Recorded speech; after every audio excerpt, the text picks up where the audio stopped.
Aspen University, CJ105, Technology and Criminal Justice.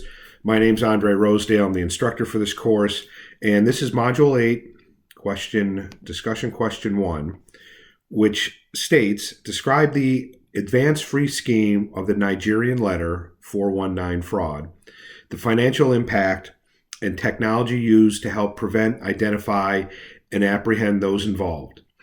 Does the U.S. government have a role to play in preventing this fraud?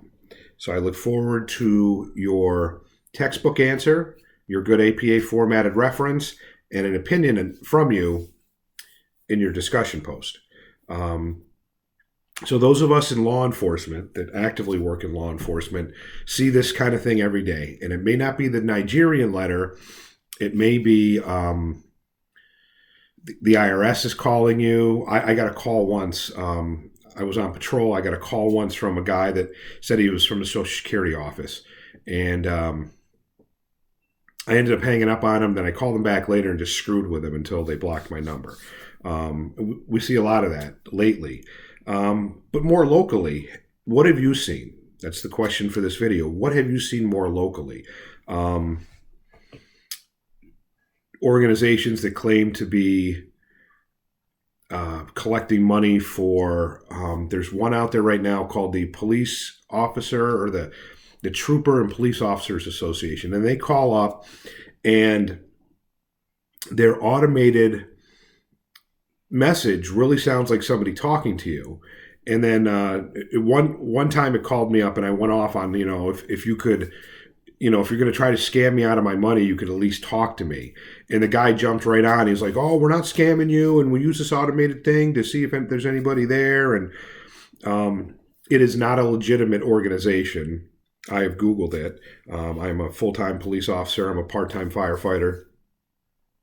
And we get these calls, from people trying to solicit money for these organizations where no money actually goes to these organizations.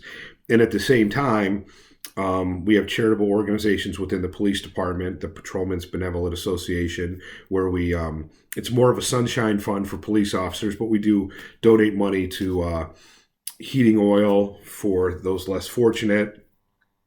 We have a fundraiser at my fire company that helps us run. We're a private fire company. We're volunteers. We own our property. We co-own our apparatuses with the city that we serve. But we need money for electricity and such. And we do have a fundraiser. We do send out a mailer once a year. And we get very generous donations for that kind of thing. And the concern there is if you have all these people scamming, the money's not going to go to the right place. So I always put out on social media, the social media avenues that I use, that, hey, I just got a call from this guy. This is the number it came from, and this is what they're doing. We appreciate, those of us in public safety appreciate your services, but make sure you're giving money to a legitimate organization. So the question is, where have you seen it locally?